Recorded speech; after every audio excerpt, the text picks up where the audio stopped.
As human beings, we desire for connection, and we're able to show it from the very first moment we are born, when we grasp onto mother's finger and latch onto her breast.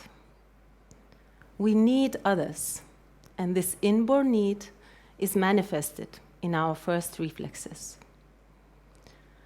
Our bodies are designed to communicate that very well, yet, for some, this flow of communication can be disturbed by physical or mental disability, and this need to connect can remain trapped in your bodies, which are unable to move or speak.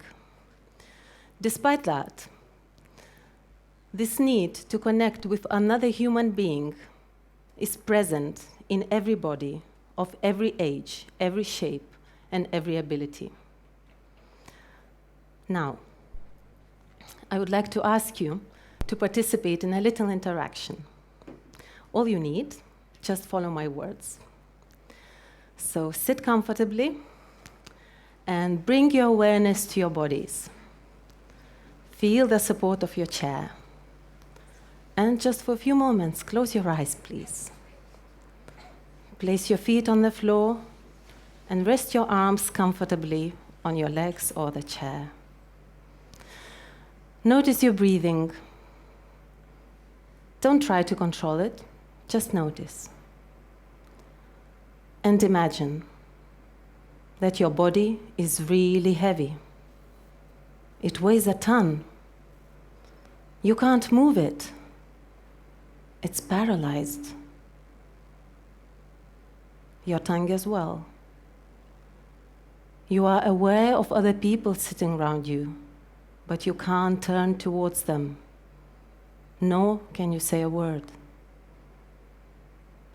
Notice your feelings.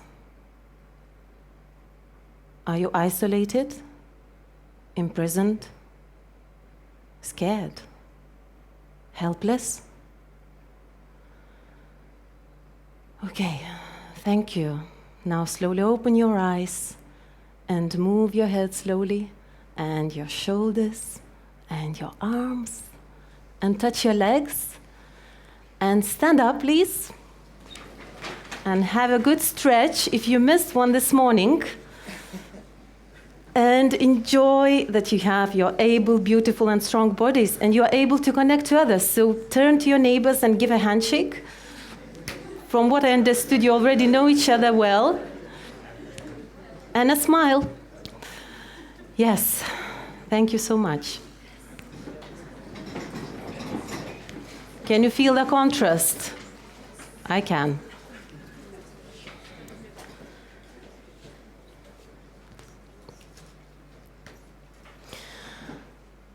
So those people with dementia, autism, Parkinson's disease, Down syndrome, those people who suffered brain damage, stroke. Actually, I don't want to label or diagnose, so I will simply say, those people who struggle to express themselves verbally, they have similar needs as we do. And they can still communicate that, non-verbally. Nonverbal communication actually is familiar to us all. We all started with that as babies. It's our first language. We didn't need to say, "Mother, change my nappy, please," or "give me some milk."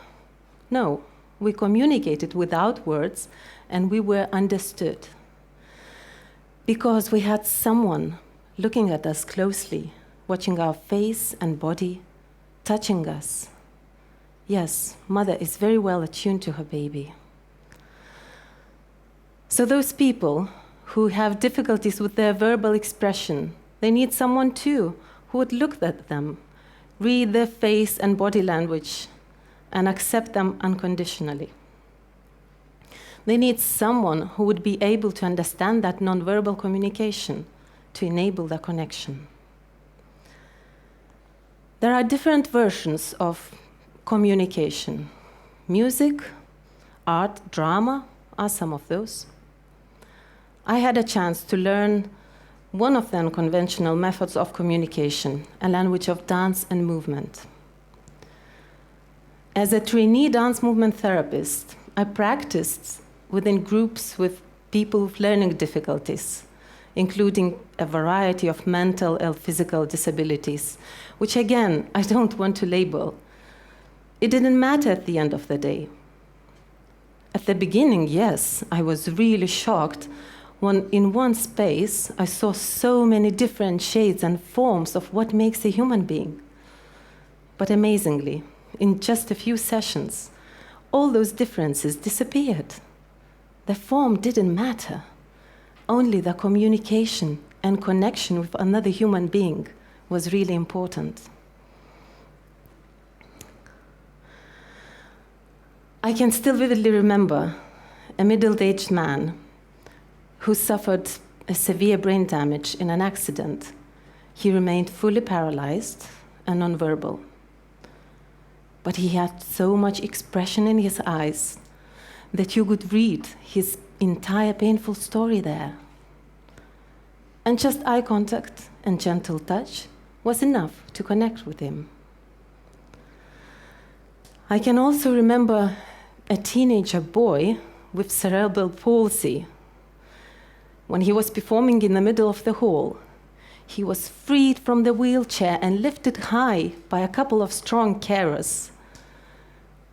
He passionately loved rock music, so his helpers moved him to match that energy and passion he had inside, but which was limited by his paralyzed body. And there is one more, out of many unforgettable scenes. A nonverbal woman with a very small immobile body was lying on a mat, and a young man with a Down syndrome was sitting next to her, and he was singing, you can dance, having the time of your life," to ABBA's Dancing Queen. I think you know that song. And he was singing with such passion and conviction that no one could doubt who was dancing queen in that hall. Of course, that lady. Yes, indeed. They all were becoming dancing queens and kings for at least 1 hour a week. And if their bodies did not dance, then their eyes, their faces, and their hearts did. No one could really escape from dancing in that space. And that space is called Dance Voice. It is a dance movement therapy charity based in Bristol, in England. It is working with the most marginalized members of the community. It also delivers a master's program in dance movement therapy, which I studied there 80 years ago myself. So dance therapy enables, empowers, allowing people to engage however they communicate and share their stories without words. As a profession, dance movement therapy is really a pioneering profession, and it has been founded on the principle that movement reflects our thinking and feeling.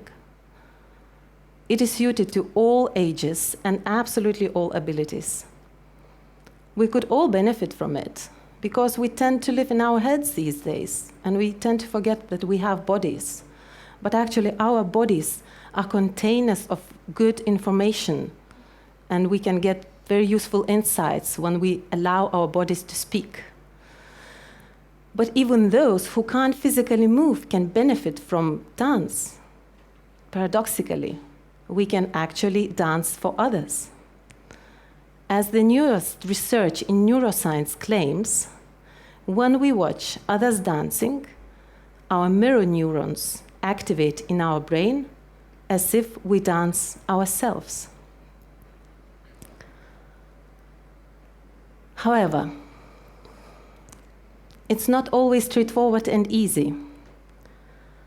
Communicating with someone who can't speak and dancing with someone who can't move invites us to step out of the box And when I thought that I stepped out of my box already enough, I was pushed even further when I faced Alzheimer's disease.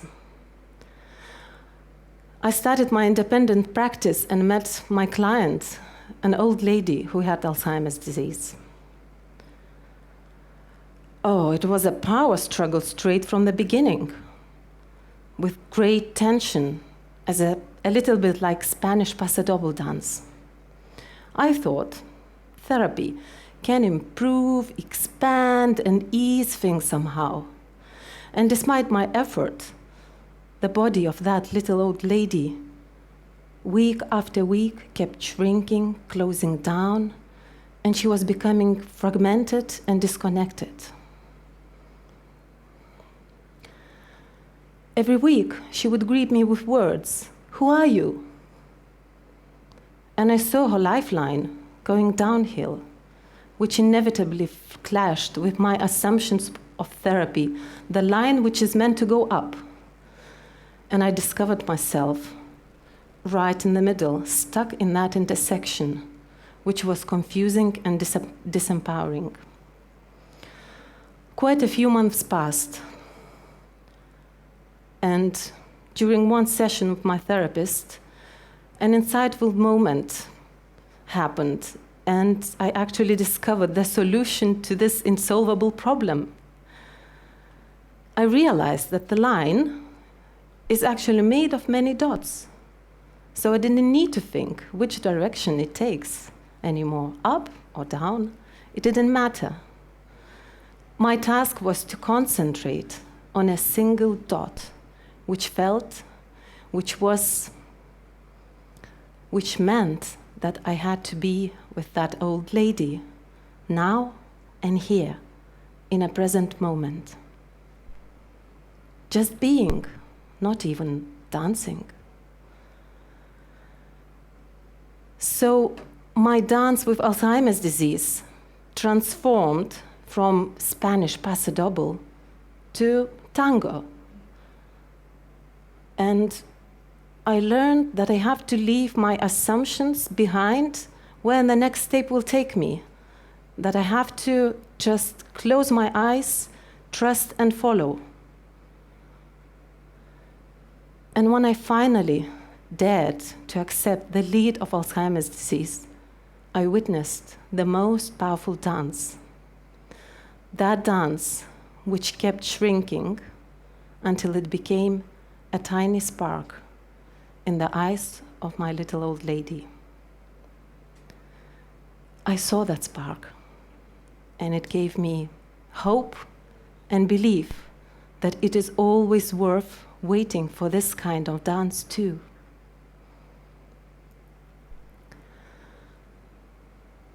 Through my practice as a dance movement therapist, I learned that dance can be wide, uplifting, and breathtaking, even for those who can't physically move.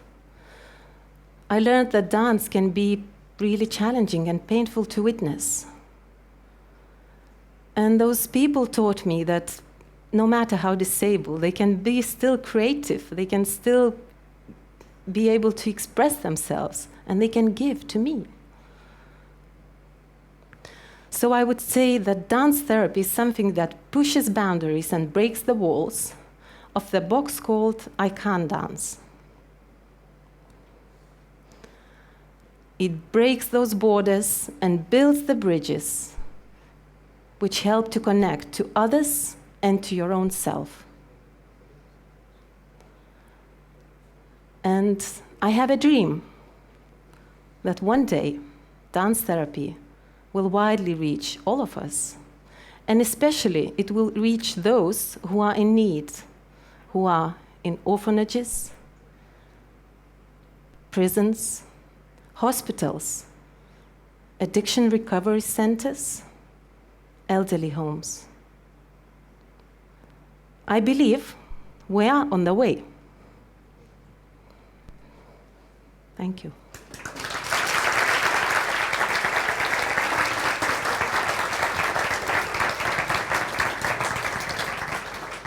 Thank you so much for sharing your really touching story. And tango takes two to dance, I guess. And I believe for you it was equally a therapy as for the people you were working with.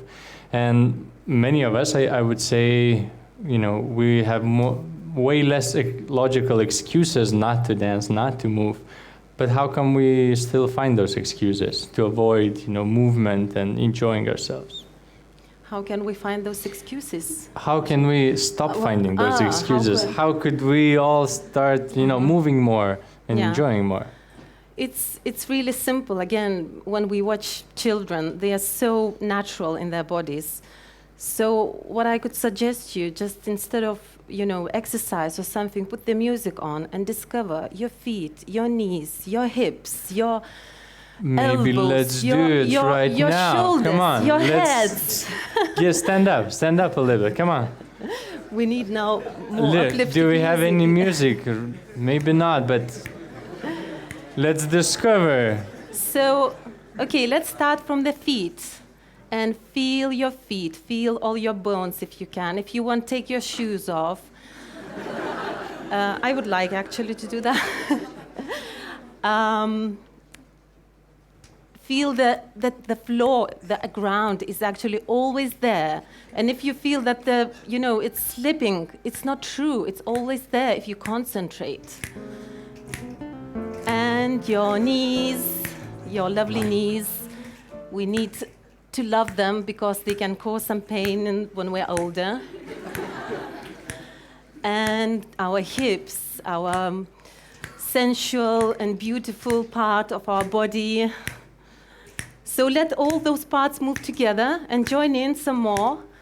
And then shoulders. Your spine, of course, it's difficult with spine, but just imagine that some bugs are going up the spine, up to your top of your back, and your shoulders, and your elbows, our arms. They can hug, they can invite, they can do something else, but let's stay gentle. And our lovely heads. It is a part of our body as well, but it's not the main part. So let's remember that we have all those parts, not just our heads. And if you do this exercise at least once a day, really concentrating that you have different parts, maybe later you can allow yourself to move from your head or from your hips or from your knees or from your legs, and your body will speak.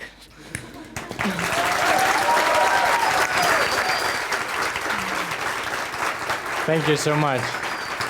As Elvis Presley was singing, a little less conversation, a little more action. So thank you very much, Raimonda, for this wonderful conversation that we just had.